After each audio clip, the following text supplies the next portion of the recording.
অনেকদিন পর নিজেকে নিয়ে কিছু কথা লিখলাম। ধ্বংসের দিকে তাকিয়ে মুচকি হাসি দেওয়া অদ্ভুত মানুষ আমি।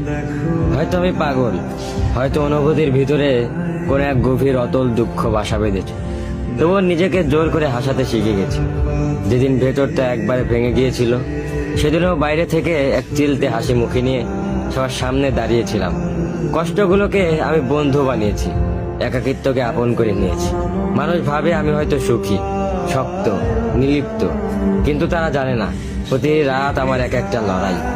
নিজেকে নিজেই বুঝিয়ে রাখি তুই ভালো আছিস, অথচ আমি জানি আমি ভালো নেই।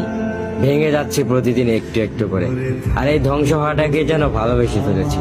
আমি সেই মানুষ যে হার মানার আগে হাসে, কারণ জানি কান্না দেখিয়ে লাভ নেই। পৃথিবী শুধু শক্তদের মনে রাখে, দুর্বলদের নয়। তাই আমি অদ্ভুত, আমি অনুভূতির আগুনে পুড়ে যাওয়া নীরব যোদ্ধা। আমার জীবন কোনো সুখের গল্প নয়, এটা নিঃশব্দ বিপ্লব, যেখানে হাসির আড়ালে লুকানো থাকে হাজারো না বলা কথা, ভাঙা স্বপ্ন, হারিয়ে যাওয়া আমি।